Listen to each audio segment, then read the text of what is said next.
Di sebuah desa kecil yang jauh dari hiruk-pikuk kota, hiduplah seorang pemuda bernama Raka. Ia adalah anak yatim piatu yang kehilangan kedua orang tuanya sejak kecil. Ayah dan ibunya meninggal dalam sebuah wabah penyakit yang melanda desa mereka bertahun-tahun lalu, meninggalkan Raka sebatang kara di dunia ini. Sejak itu, ia harus berjuang sendiri untuk bertahan hidup, tanpa ada seorang pun yang benar-benar peduli padanya.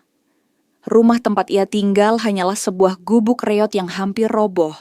Dindingnya terbuat dari bambu tua yang berlubang di sana-sini, sementara atapnya dari daun rumbia yang sudah lapuk, seringkali bocor saat hujan turun. Di malam hari, angin dingin menerobos celah-celah dinding, membuatnya menggigil kedinginan. Tidak ada perabotan mewah, hanya tikar lusuh yang menjadi tempat tidurnya, serta sebuah tungku tanah yang jarang sekali menyala, karena ia hampir tak pernah punya bahan makanan untuk dimasak. Sejak kecil, Raka terbiasa hidup dalam keterbatasan. Pakaiannya lusuh dan penuh tambalan, wajahnya pucat karena sering kelaparan.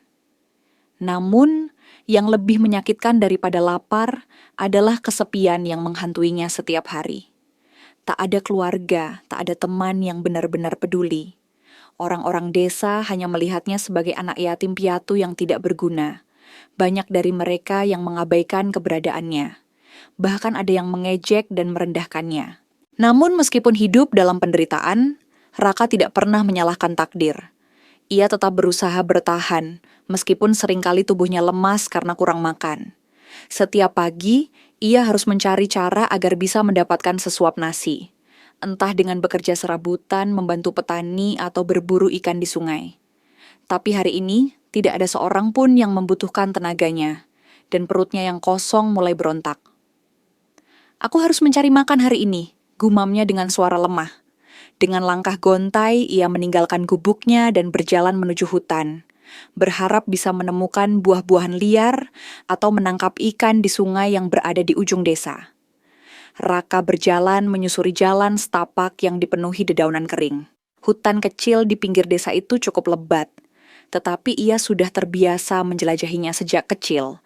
Udara pagi terasa sejuk, namun tidak cukup untuk meredakan rasa lapar yang semakin menyiksa. Kakinya yang kurus melangkah pelan, menyusuri jalur yang biasa ia lewati setiap kali mencari makanan. Ia tahu di dekat sungai sering tumbuh pohon buah-buahan liar.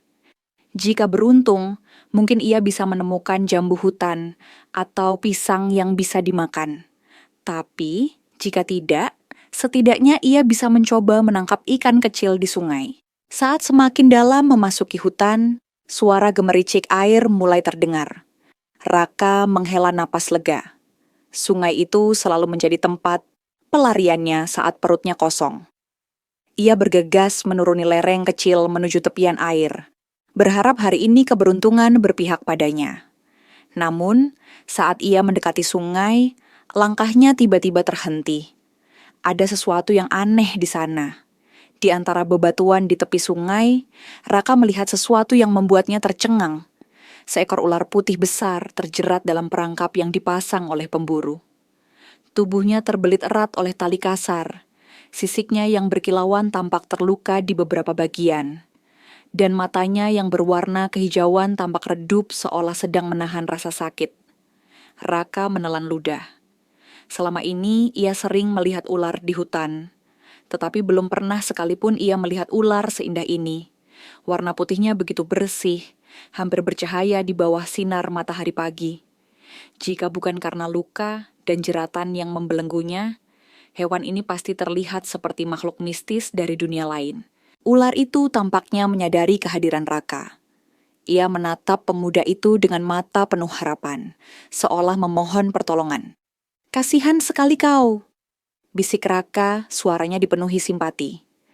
Biasanya orang-orang desa tidak akan ragu untuk membunuh ular yang terperangkap.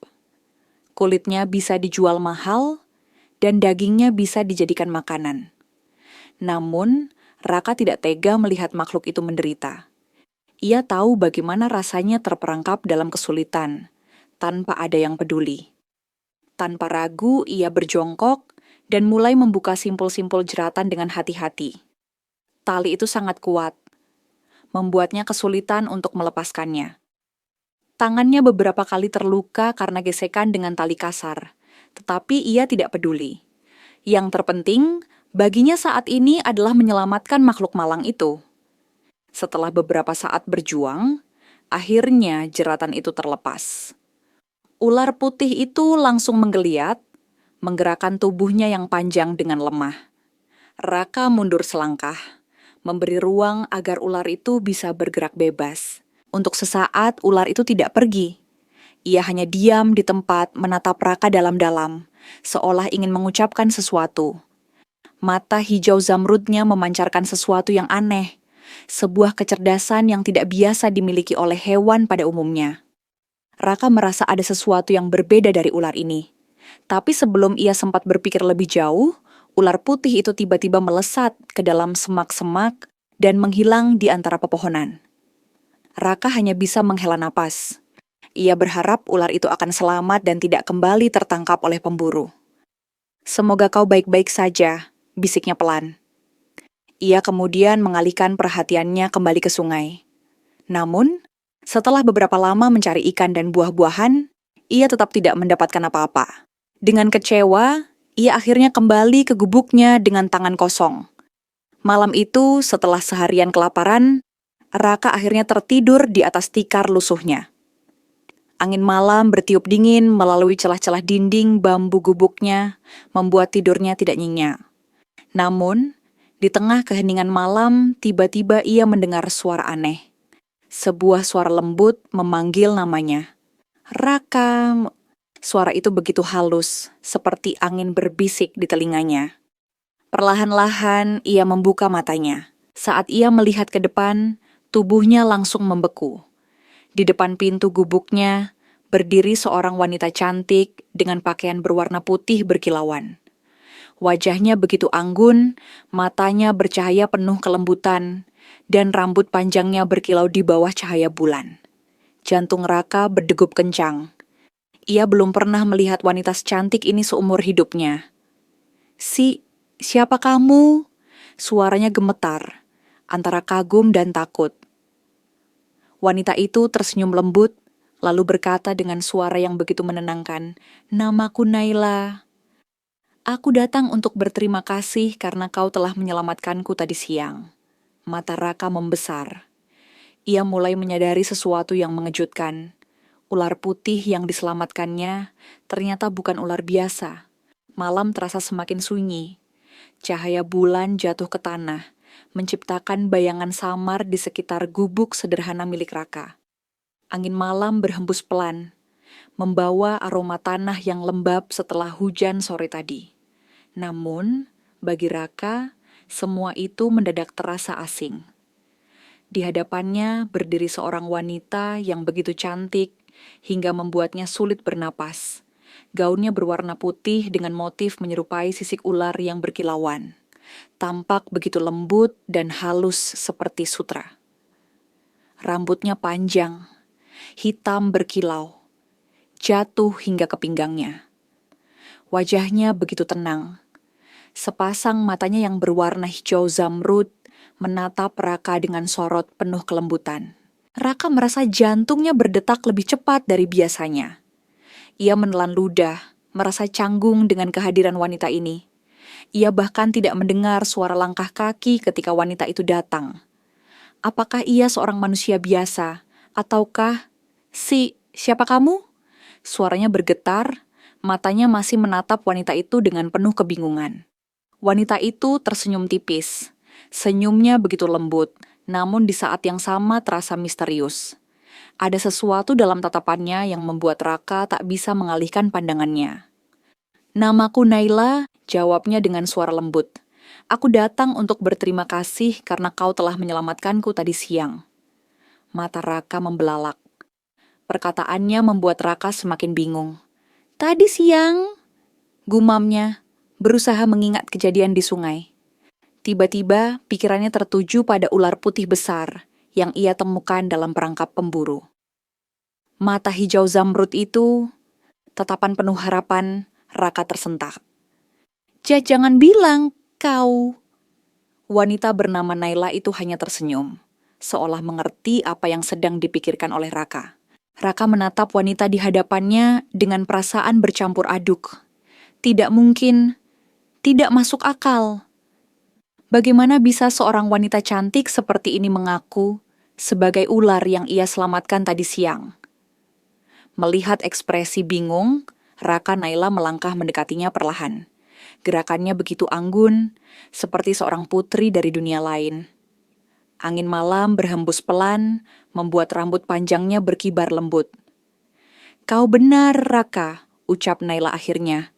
"Akulah ular putih yang kau lepaskan dari jeratan tadi siang." Raka bergidik. Ia melangkah mundur sedikit, matanya menatap Naila dengan waspada. "Tetapi, bagaimana bisa?" Naila menghela napas pelan. Ia kemudian duduk di salah satu batu besar di depan gubuk Raka, seolah ingin bercerita panjang lebar. "Aku bukan ular biasa," katanya pelan. "Aku adalah Dewi Ular penjaga sungai. Sudah berabad-abad lamanya aku menjaga aliran air di tempat ini." Raka semakin sulit bernapas. Ini terlalu aneh. Ini seperti dongeng-dongeng yang biasa diceritakan para tetua desa. "Jadi, kau bukan manusia?" Tanyanya dengan suara hampir berbisik. Naila menggeleng pelan. "Aku bisa berubah menjadi manusia, tetapi pada dasarnya aku tetaplah seekor ular." Raka menatapnya dengan ragu. Hatinya bimbang antara percaya atau tidak.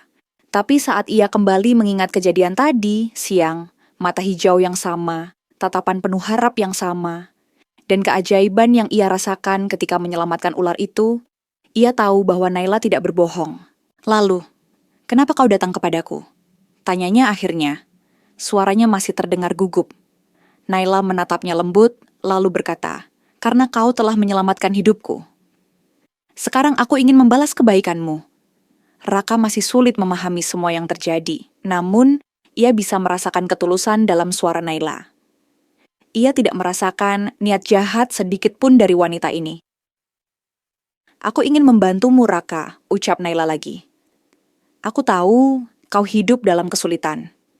Aku tahu kau sering kelaparan, kesepian, dan merasa tidak diinginkan oleh siapapun di desa ini." Kata-katanya menusuk hati Raka. Selama ini, ia memang merasa sendirian. Tidak ada yang peduli padanya. Tidak ada yang benar-benar ingin membantunya. Tapi bagaimana bisa seorang dewi sepertinya memperhatikan penderitaan seorang anak yatim piatu sepertinya?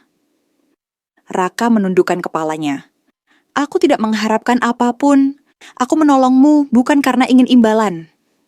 Naila tersenyum lembut. "Justru karena itulah aku ingin membalas kebaikanmu." Ia kemudian mengangkat tangannya, lalu menggerakkan jemarinya ke arah tanah. Seketika, dari udara yang dingin, muncul sebuah benda bercahaya. Raka terkejut melihatnya. Sebuah kantong kecil berwarna emas melayang perlahan ke arahnya. "Ambillah," kata Naila. Dengan ragu, Raka meraihnya. Saat ia membukanya, matanya membelalak lebar. Emas! Di dalam kantong itu terdapat kepingan-kepingan emas kecil yang berkilauan di bawah cahaya rembulan. Jumlahnya cukup untuk membuat seseorang hidup berkecukupan seumur hidupnya. "Ini untukmu, Raka," kata Naila. "Gunakanlah untuk membangun kehidupan yang lebih baik." Raka masih memandangi emas itu dengan tidak percaya. Ia tidak pernah memegang sesuatu yang begitu berharga seumur hidupnya. Raka menatap Naila dengan penuh kebingungan. Mengapa seorang dewi seperti dia rela memberikan kekayaannya kepadanya? "Aku tidak bisa menerimanya." Raka menggeleng lemah. Aku hanyalah seorang lelaki miskin. Aku tidak pantas menerima ini." Naila menghela napas lembut, lalu menatapnya dengan penuh kelembutan. "Raka," katanya, "kau adalah orang yang baik. Kau menolong tanpa mengharap imbalan. Justru karena itulah kau pantas menerimanya." Raka menunduk, hatinya berdebar. Ini seperti mimpi. Apakah ini nyata? Apakah ia sedang bermimpi dan akan terbangun dalam keadaan lapar seperti biasanya? Namun, saat ia merasakan kehangatan dari kantong emas di tangannya, ia tahu bahwa semua ini nyata. Ia akhirnya mengangkat kepalanya dan berkata dengan suara lirih, "Terima kasih, Naila. Aku tidak tahu bagaimana harus membalas kebaikanmu." Naila tersenyum. "Tidak perlu membalas apapun. Aku hanya ingin kau hidup dengan lebih baik." Sejak malam itu, Naila sering datang menemui Raka. Mereka mengobrol di bawah sinar bulan, berbagi cerita tentang kehidupan mereka masing-masing. Raka mulai menyadari bahwa Naila bukan hanya cantik, tetapi juga baik hati. Ia bukan makhluk jahat seperti yang sering dikatakan orang-orang tentang ular siluman. Ia lembut, penuh kasih, dan selalu membuat Raka merasa dihargai. Tanpa sadar, dalam hati Raka mulai tumbuh sesuatu yang belum pernah ia rasakan sebelumnya. Hari-hari setelah pertemuannya dengan Naila terasa seperti mimpi bagi Raka. Seumur hidupnya, ia selalu dikelilingi oleh kesulitan, kelaparan, penghinaan, dan kesepian yang tiada akhir. Namun, kini semuanya berubah. Berkat kantong emas yang diberikan oleh Naila, Raka bisa membeli makanan yang layak untuk pertama kalinya. Ia tidak lagi harus mengais sisa-sisa dari ladang atau mencari buah liar di hutan. Namun, kekayaan itu bukan satu-satunya yang mengubah hidupnya. Naila tetap datang mengunjunginya setiap malam, menemani Raka di depan gubuknya, berbincang dalam kehangatan bulan purnama. Semakin sering mereka bertemu, semakin dalam perasaan Raka terhadapnya. "Naila," kata Raka suatu malam, menatap perempuan itu dengan penuh rasa ingin tahu. "Kenapa kau begitu baik kepadaku? Aku ini bukan siapa-siapa, hanya seorang pemuda miskin yang tidak punya apa-apa." Naila tersenyum lembut. Rambut hitam panjangnya yang terurai tampak berkilau di bawah sinar bulan. "Kau tidak perlu menjadi kaya atau memiliki sesuatu yang besar untuk berarti di mataku, Raka," katanya pelan. "Yang membuatku tertarik padamu bukanlah harta, melainkan hatimu yang tulus." Kata-kata itu membuat dada Raka terasa hangat. Belum pernah ada seseorang yang menghargainya seperti ini. Namun, di balik kebahagiaan itu, ada sesuatu yang masih mengganjal di hatinya. Naila adalah Dewi Ular, makhluk yang jauh di atas dirinya. Sementara dirinya, ia hanyalah manusia biasa. Semakin lama Raka mengenal Naila, semakin kuat pula perasaan yang tumbuh di hatinya. Ia sering mencuri pandang ke arah perempuan itu ketika mereka berbicara, mengagumi bagaimana setiap kata yang keluar dari bibirnya terasa begitu menenangkan. Ia menyukai suaranya, tatapannya, bahkan cara Naila tersenyum padanya. Namun perasaan itu juga membawa kegelisahan yang mendalam. Bagaimana mungkin ia bisa mencintai seorang Dewi Ular? Mungkinkah makhluk seperti Naila memiliki perasaan yang sama terhadap dirinya? "Aku tidak boleh seperti ini," gumam Raka sendirian suatu malam setelah Naila pergi. Tapi semakin ia mencoba mengabaikannya, semakin perasaan itu menguat. Ia mulai rindu ketika Naila tidak datang. Ia merasa bahagia setiap kali perempuan itu tertawa mendengar ceritanya. Akhirnya, pada suatu malam, ia tidak bisa lagi menyembunyikan perasaannya. "Naila," suara Raka terdengar bergetar ketika mereka duduk berdua di depan gubuknya. Naila menoleh dengan lembut, matanya menatap penuh ketenangan. "Ya Raka," Raka menelan ludah. Tangannya mengepal di atas lututnya, berusaha mengumpulkan keberanian. Aku tidak tahu bagaimana mengatakannya, tapi aku merasa. Aku mulai menyayangimu, hening. Hanya suara jangkrik yang terdengar di kejauhan. Naila menatapnya, matanya sedikit melebar. Raka merasa jantungnya berdetak begitu cepat, takut akan reaksi yang akan diberikan oleh perempuan itu. Tapi semakin ia mencoba mengabaikannya, semakin perasaan itu menguat. Ia mulai rindu ketika Naila tidak datang. Ia merasa bahagia setiap kali perempuan itu tertawa mendengar ceritanya. Akhirnya, pada suatu malam, ia tidak bisa lagi menyembunyikan perasaannya. "Naila," suara Raka terdengar bergetar ketika mereka duduk berdua di depan gubuknya. Naila menoleh dengan lembut, matanya menatap penuh ketenangan. "Ya Raka," Raka menelan ludah. Tangannya mengepal di atas lututnya, berusaha mengumpulkan keberanian. Aku tidak tahu bagaimana mengatakannya. Tapi aku merasa, Aku mulai menyayangimu. Hening. Hanya suara jangkrik yang terdengar di kejauhan. Naila menatapnya. Matanya sedikit melebar. Raka merasa jantungnya berdetak begitu cepat. Takut akan reaksi yang akan diberikan oleh perempuan itu. Naila menghela napas, lalu tersenyum lembut. Namun, di balik senyum itu, ada kesedihan yang tidak bisa disembunyikan. Raka, suaranya pelan, seperti angin berbisik. Aku juga menyayangimu. Raka terperanjat. Ia tidak menyangka Naila akan berkata seperti itu. Tapi, lanjut Naila, aku bukan manusia. Aku takut jika kau benar-benar mencintaiku. Kau akan terluka. Raka menatap Naila dalam-dalam. Ia tidak peduli apakah Naila manusia atau bukan. Yang ia tahu, setiap kali perempuan itu berada di dekatnya, hidupnya terasa lebih berarti. Kenapa aku harus terluka? Tanya Raka pelan. Naila menunduk. Ia tampak ragu untuk menjawab. Namun akhirnya ia berkata, karena dunia kita berbeda, Raka. Aku tidak ingin kau mendapatkan masalah hanya karena mencintaiku. Namun Raka tidak gentar. Ia menggenggam tangan Naila, membuat perempuan itu sedikit tersentak. Aku tidak peduli dengan semua itu, Naila, katanya penuh keyakinan. Yang aku tahu, aku ingin bersamamu. Hening kembali menyelimuti malam. Mata Naila berkaca-kaca, seolah ada beban besar dalam hatinya yang ingin ia lepaskan. Jika itu yang kau inginkan, aku akan mencoba percaya, kata Naila akhirnya. Hati Raka melambung. Ia merasa seperti baru saja menembus batas yang selama ini terasa tak terjangkau.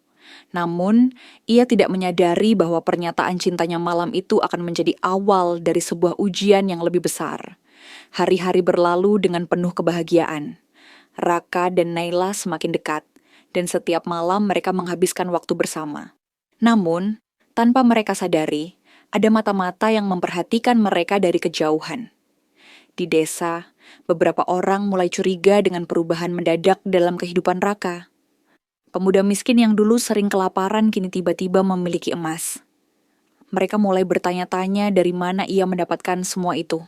Kecurigaan semakin bertambah ketika seseorang mengaku melihat seorang perempuan cantik datang ke gubuk Raka pada malam hari. Desas-desus mulai menyebar, hingga akhirnya seorang dukun tua di desa itu angkat bicara. Itu bukan manusia, katanya dengan suara dingin. Aku bisa merasakan keberadaan makhluk halus di sekitar sini. Dia pasti siluman.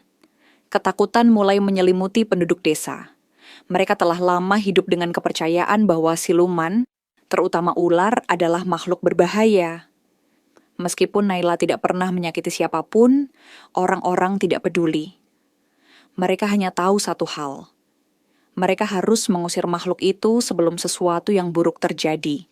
Tanpa sepengetahuan Raka dan Naila, sebuah rencana kejam mulai disusun.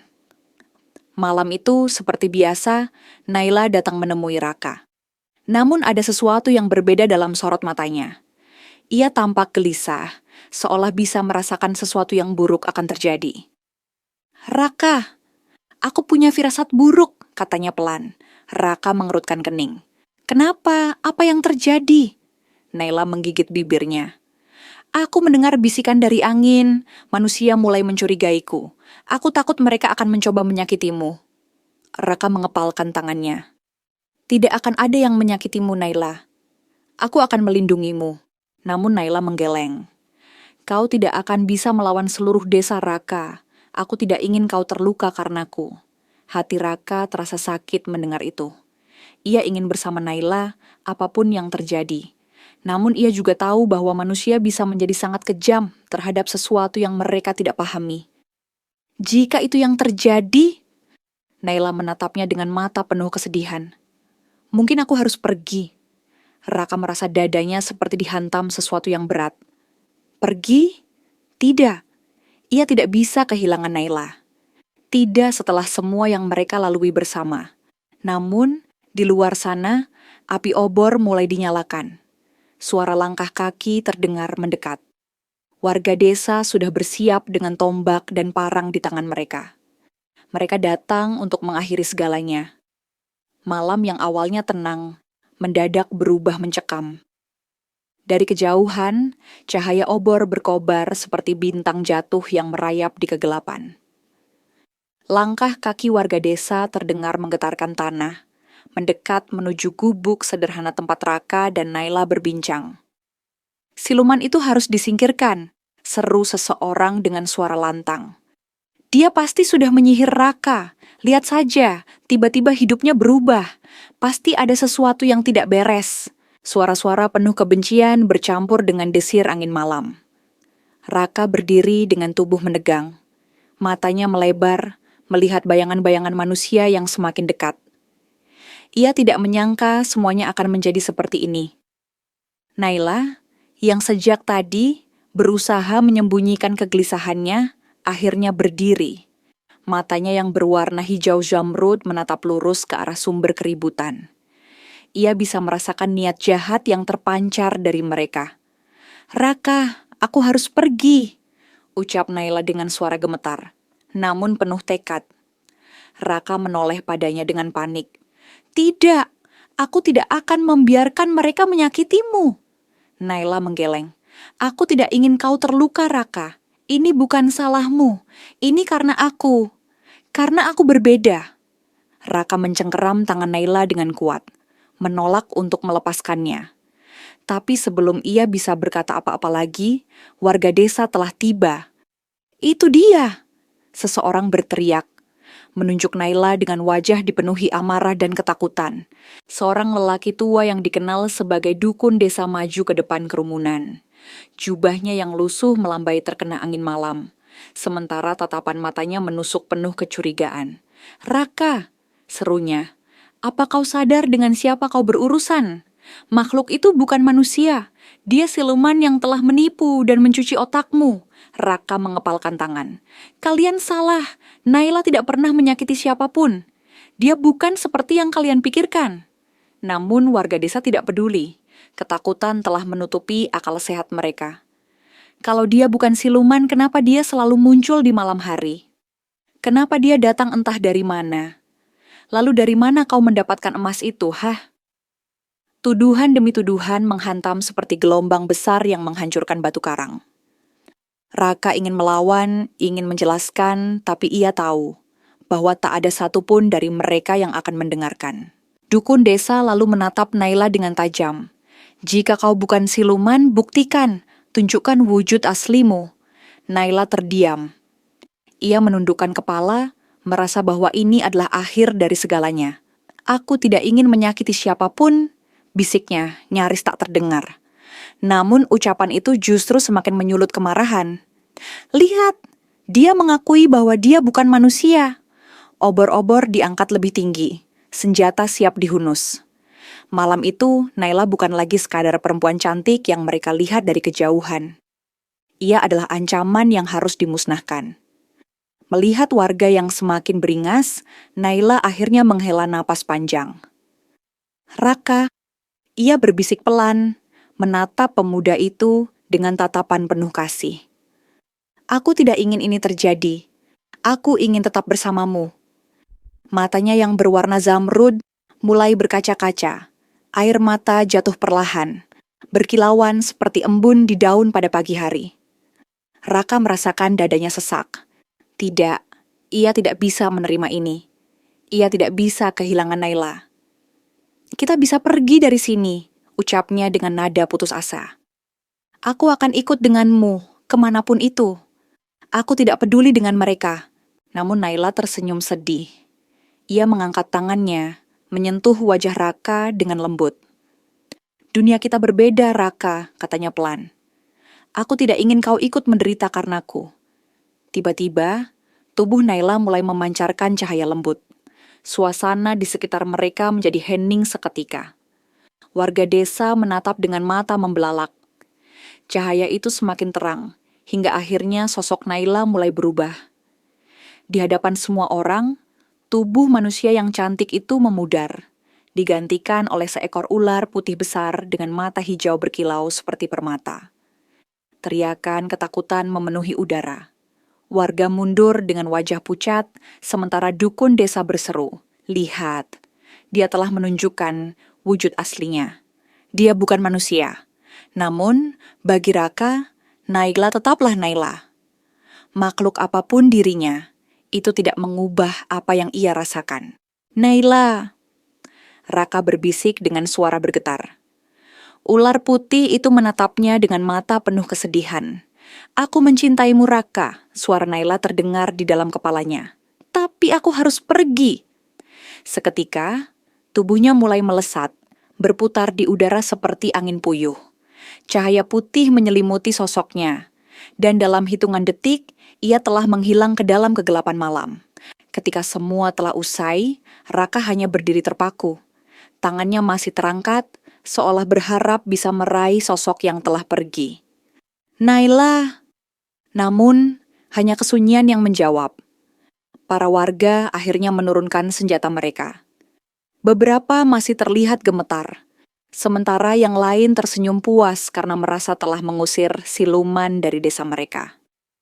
Syukurlah dia pergi, gumam salah satu warga. Raka, kau harus bersyukur. Kau telah dibebaskan dari sihirnya, ujar yang lain. Namun Raka tidak merasa bebas. Ia justru merasa kosong. Hatinya hancur berkeping-keping.